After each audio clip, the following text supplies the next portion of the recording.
मैं देवरिया गया। उस घटनाओं को तो आप सभी लोग जानते हैं और मैं भी जा कर के वहाँ लोगों से रूबरू होकर के पूछा। देखिए, हम सभी लोग जानते हैं कि जो पहले आक्रमण करता है, जो पहले हथियार उठाता है, जो पहले मारम मारी करता है, वो वही सबसे ज़्यादा दोषी होता है। ये तो बहुत बेसिक फंडामेंटल चीज़ है ना। हमारे प्रेम यादव जी को एक कॉन्स्पिरेसी के तहत बुला करके उनकी हत्या कर दी गई। वो नौजवान थे, इलाके के मानिंद थे, बहुत लोगों को साथ लेकर चलते थे। उनकी हत्या का हम सभी लोगों को बहुत दुख है। और तैश में आकर के जो कि बहुत स्वाभाविक है, आपका भाई मारा जाएगा, नौजवान आपका बेटा मारा जाएगा, तो आपको गुस्सा और तैश आएगी। ये इनबिल्ट है, ये दुनिया का ये भी नियम है कि वो गुस्सा होगा और गुस्से में जा कर के वो कुछ उनका भी मर्डर हुआ। इस बात को मुझे कबूल करने में, तस्लीम करने में कोई संकोच नहीं है कि कुछ गलत लोगों का भी उसमें मर्डर हो गया, लेकिन वो गुस्से में होता है। अब चाहिए क्या कि जो भी आरोपी है, चाहे इधर का हो चाहे उधर का, सरकार को बहुत साफ सुथरे तौर से, बहुत निष्पक्षता से, बहुत ट्रांसपेरेंसी से काम करना चाहिए। लेकिन जो मुझे सुनाई पड़ रहा है, ऐसा नहीं हो रहा है। और इसके खिलाफ, सरकार के जुल्म और जाति के खिलाफ जो यादव सेना तथा तमाम ये जो संगठन आवाज़ उठा रहे हैं, मैं आपके साथ हूँ।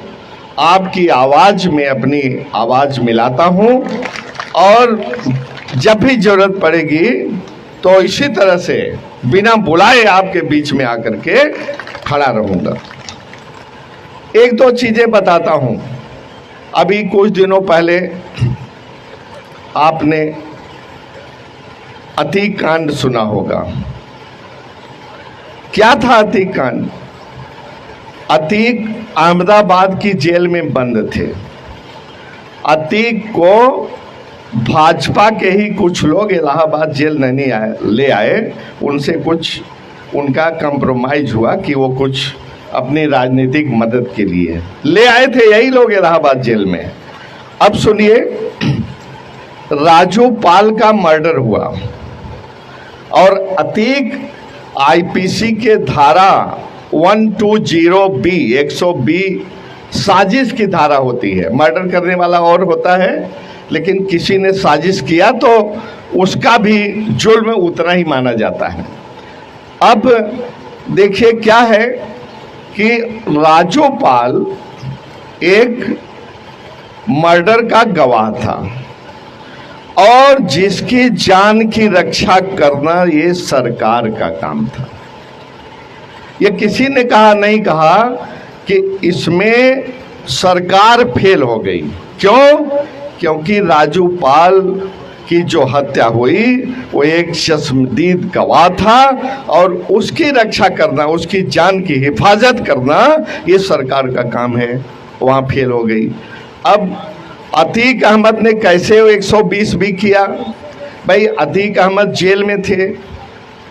जेल में किसकी जिम्मेदारी है कि टेलीफोन से बात न करे? जेल का प्रशासन कैसे दुरुस्त हो? वो इसी सरकार का था। वहाँ भी सरकार फेल हो गई। अगर सरकार की ही बात माने तो वहाँ भी सरकार ही फेल हो गई। उसी का फेल्योर था, उसी की असफलता थी।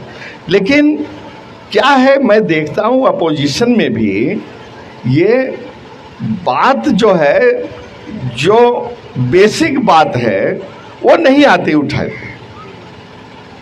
इस पूरे कांड में, अतीक के कांड में सरकार ही गुनहगार थी, लेकिन बहुत खुल करके ये सामने नहीं आया कि इस मामले में सरकार ही जिम्मेदार है।